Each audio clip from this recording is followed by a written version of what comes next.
We've all seen these headlines. They're all over social media, all over the news, that the realtors are all going out of business, that the 6% commission is gone. Let's talk about that. Change is inevitable in this industry. I've seen changes over the last 30 years. We're seeing it now with the real estate side, but we're still going to see changes even on the mortgage side in the future. Without a doubt, and I've seen this a lot on social media right now, that people are saying that they absolutely don't need a realtor to sell a home or to buy a home, and to some extent that is correct. You can absolutely sell your home on your own. But you know what? You can also build your home on your own. You can churn your own butter.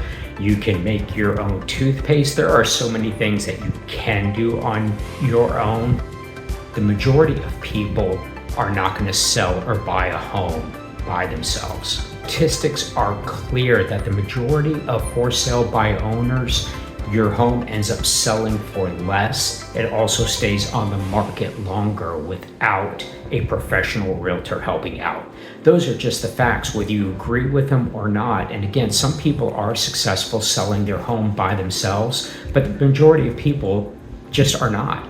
Just like in anything else that we do, we want professional service. The cream of the crop is going to rise to the top. There are some realtors, just like loan officers, are dropping out of this business because of changes that are going on.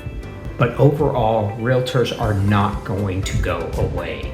The really valuable realtors, and I work with many of them, are going to rise to the top, and they will be extremely successful with these changes. For the sellers that are out there, I know this is a big change and that there's going to be some change in documents, but listen, for the most part, a seller is still going to be contributing one way or the other to the buyer's agent's commission.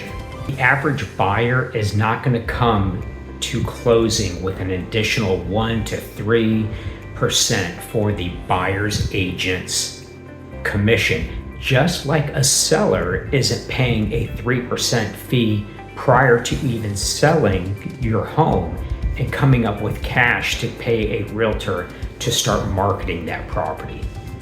I do think that we're likely to see some changes in lending because of this. And the reason I say that is because a veteran cannot pay a real estate commission. So there's probably going to be some changes there, and we may even see some more changes once everything is confirmed.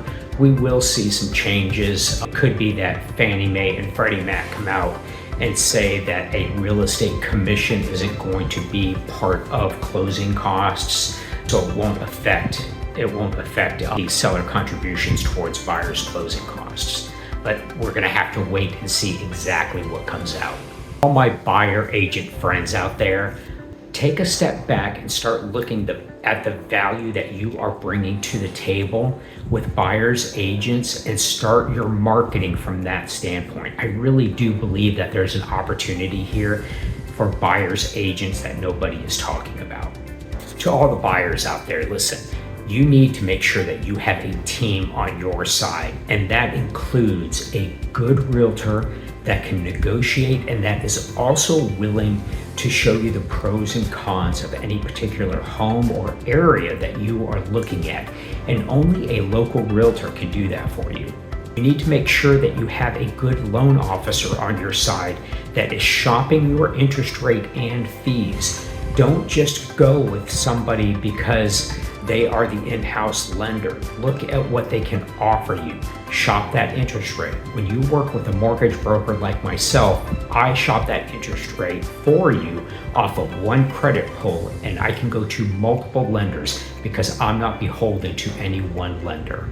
You need to make sure, especially if you're in Florida, that you have an insurance agent on speed dial. This is very, very important. You need to make sure that you have a good insurance agent on your side, and also a good home inspector, because you want to make sure that the home you're buying, you know all of the good and the bad parts of that home, so you know how old that roof is, when you're going to have to replace the air conditioner, when you're going to have to replace the water heater. All these things are important, and you need to make sure that you have a team to help you do it. If you have any questions about purchasing a home in Florida, please feel free to reach out to me. If you're out there looking for a home right now, happy house hunting.